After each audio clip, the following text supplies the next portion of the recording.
میں قربان جاؤں، اس نے کیا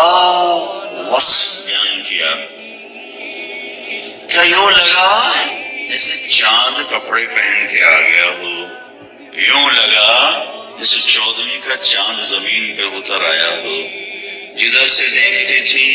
حسن ہی حسن تھا، اور جتنا دیکھتی تھی دیکھنے کا شوق بڑھتا تھا، آنکھیں بڑی خوبصورت۔ میں ایک حدیث اور ساتھ جوڑ دیتا ہوں، آپ کی آنکھوں کے بارے میں 7 الفاظ ہیں، اتعج، اشکل، اکحل، احور، اہدب، انجل، ابرج، 7 الفاظ، اور ان 7 کا ایک ترجمہ ہے کہ اللہ نے کائنات میں ایسی آنکھ کسی کو نہیں عطا فرمائی۔ سوکھا ترجمہ کرا، سوکھا ترجمہ، اللہ نے کائنات میں ایسی آنکھ کسی کو، موٹی، لمبی، سرخ دھاریاں، پتلی سیاہ، سفیدی سفید، پلکیں لمبی، بغیر سرمے کے سرما لگا ہوا، گہری آنکھ، چمکتی آنکھ، نورانی اور روشن آنکھ۔ آپ کی آنکھوں میں آنکھیں ڈال کے کوئی بات نہیں کر سکتا تھا، برداشت نہیں کر سکتا، آنکھ چوب جاتی تھی، اس لیے آپ کیوں دیکھا کرتے تھے ایسے؟ آپ ایسے نہیں دیکھتے تھے، ایسے دیکھتے تھے، تھوڑا ادھر سے تھوڑا ادھر سے، کبھی کبھی آنکھ اٹھاتے تھے۔ ہمارے نبی کیسے حیا والے تھے، مردوں میں بھی آنکھ نہیں اٹھاتے تھے، اتنی حیا تھی، عورت تو بڑی دور کی بات،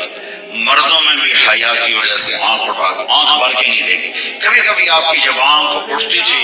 تو پھر سارے صحابہ ایسے ہو جاتے تھے، آپ کو کوئی دیکھ نہیں سکتا تھا، صرف 2 آدمی آپ کو دیکھ سکتے تھے، ایک ابو بکر اور ایک عمر، بس باقی کو نہیں دیکھ سکتا تھا۔ تو بیوی کہنے لگی کیا خوبصورت آنکھ تھی، اور بھویں لمبی گول کمان کی طرح، من غیر قرن، یہاں بال نہیں تھے، یہاں بال نہیں تھے، فی صوتہ صح، آواز میں ایک جادو تھا، کشش، روح، نغمہ تھا آواز میں، یہ ساری آواز کی کوالٹیز، آواز میں روح ہو تو نغمہ نہیں رہتا، نغمہ ہو تو روح نہیں رہتا ہے، لیکن میرے نبی کی آواز میں نغمہ بھی تھا، روح بھی تھا، کشش بھی تھی، جادو بھی تھا۔ ایک دفعہ نا طفیل بن عامر دوسی ہیں، قبیلہ دوس کے سردار تھے، وہ آئے مکہ، تو ان کو مکے والوں نے کہا ایک ہماری قوم کا نوجوان ہے، وہ بہت بڑا جادوگر ہے، جو اس کی سنتا ہے اسی کو ہو جاتا ہے، باپ دادے کو چھوڑ دیتا ہے، لہذا ایک کام کرنا، جب تک مکے میں رہو نا وہ دی گل نہ پہ سنیں گے تو تیری 4 خانے نکل جانے۔ وہ کہنے کہ میں ایسا ڈرا کہ میں نے کانوں میں روئی ڈال، میں کہا میں سن ہی کوئی روئی ڈال۔ کہنے کہ میں طواف کر رہا تھا تو میں نے ایک نوجوان دیکھا بڑا خوبصورت نماز پڑھ رہا، تو میں نے لوگوں سے پوچھا یہ کون ہے، تو انہوں نے کہا وہی ہمارا جادوگر ہے۔ تو کہنے لگے مجھے خیال آیا کہ طفیل تو ایک عرب قبیلے کا سردار ہے، بچہ تو نہیں ہے، اور یہ چہرہ جادوگر کا بھی نہیں ہے، تو اس کی سن، اچھی بات ہوگی تو لے لوں گا اور غلط ہوگی تو چھوڑ دوں گا، میں کہڑا کوئی کاکا جڑا میں میرا تو جادو چل جاؤں۔ کل میں نے کانوں سے روئی نکالی اور جا کے بیٹھ گیا، اب نماز سے فارغ ہوئے، تو کہنے لگے میں نے پوچھا ما تقول، کیا کہتے ہو؟ تو آپ نے کہا ان الحمد للہ احمدہ واستعینہ واؤمن بہ واتوکل علیہ من یہدہ اللہ فلا مضل لہ ومن یضللہ فلا ہادی لہ۔ چونکہ وہ عرب تھا نا، اس کلام کو سمجھتا تھا، یہ خطبے کے کلمات ہیں، لیکن میرے آپ کے لیے کوئی اس میں کشش نہیں ہے، چونکہ ہم اس کی گہرائی نہیں سمجھتے، لیکن کہنے لگا اعد فقد بلغنا قاموس البحر، ارے نوجوان ذرا دوبارہ سنا دے،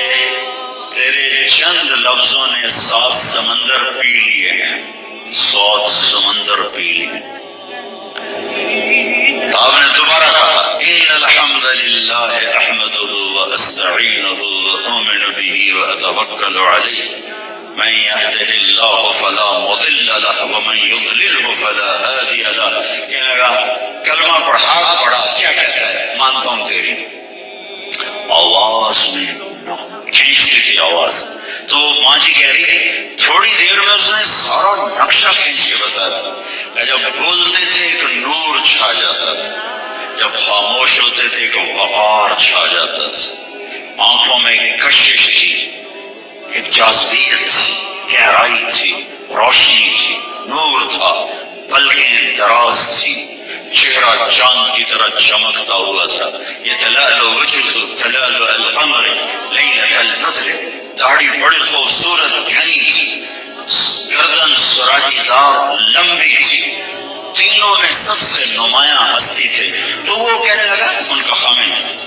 ابو معبد، اللہ کی بندی، یہ وہی قریشی نوجوان ہے جس کے پیچھے سارے مکے والے لگے ہوئے ہیں، یہ اس کے ہاتھ کی برکت ہے تو لگتا ہے وہ سچا ہی نبی ہے، چل اس کے پیچھے چلیں.